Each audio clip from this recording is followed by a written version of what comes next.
மக்கள் எவ்வளவு சிரமப்படுகிறார் என்பதை ஒரு நாள் அந்த ரயில்வே கேட்ல போய் நின்று பார்த்தா நமக்கு தெரியும். ஓசூர் ரயில்வே நிலையம் அருகே தேன்கனிக்கோட்டை சாலையில் ரயில்வே மேம்பால பணிகள் கடந்த 6 மாத காலமாக நடந்து வருகிறது. இதனால் ஓசூர் தேன்கனிக்கோட்டை சாலை மூடப்பட்டுள்ளது. வாகனங்கள் அனைத்தும் ரயில்வே சுரங்கப்பாதை வழியாக சென்று வருகிறது.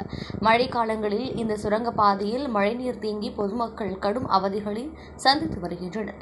இந்நிலையில் இன்று ஓசூர் அனைத்து குடியிருப்போர் நலசங்கங்களின் கூட்டமைப்பு சார்பில் ஓசூர் ரயில்வே நிலையம் முன்பு கண்டன ஆர்ப்பாட்டம் நடைபெற்றது.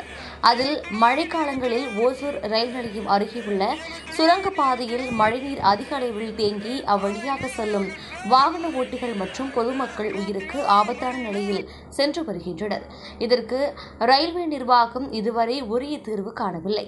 இதேபோல மாவட்ட நிர்வாகமும் இந்த பிரச்சினைக்கு இதுவரை எந்த தீர்வையும் ஏற்படுத்தவில்லை. உடனடியாக ரயில்வே மற்றும் மாவட்ட நிர்வாகம் போர்க்கால அடிப்படையில் இந்த பிரச்சினைக்கு நடவடிக்கை எடுக்க வேண்டும் என கோஷங்களை எழுப்பினர். மேலும் மழைக்காலங்களில் இந்த ரயில்வே சுரங்கப்பாதையில் தேங்கும் மழைநீர் சக்தி வாய்ந்த மின் மோட்டார்களை வைத்து வெளியேற்ற நடவடிக்கை எடுக்க வேண்டும். சுரங்கப்பாதையில் மின் விளக்குகளை அமைக்க வேண்டும். மழைக்காலங்களில் சுரங்கத்தில் மழைநீர் தேங்காதவாறு நடவடிக்கை எடுக்க வேண்டும். தேன்கனிக்கோட்டை சாலையில் நடைபெற்று வரும் ரயில்வே மேம்பால பணிகளை போர்க்கால அடிப்படையில் விரைந்து முடிக்க வேண்டும் என்ற கோரிக்கை விடுத்துள்ளனர். அப்பகுதியில் பொதுமக்களின் போக்குவரத்திற்காக தற்காலிக பாதை அமைத்து கொடுக்க வேண்டும் போன்ற கோரிக்கைகளையும் முன்வைத்து ஆர்ப்பாட்டத்தில் ஈடுபட்டனர்.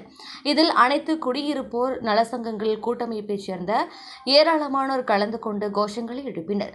ரயில்வே நிர்வாகம் மற்றும் மாவட்ட நிர்வாகம் இதனை செய்ய தவறினால் அடுத்த கட்டமாக ரயில் மறியல் போராட்டத்தில் ஈடுபடுவோம் எனவும் அவர்கள் எச்சரிக்கை விடுத்தனர்.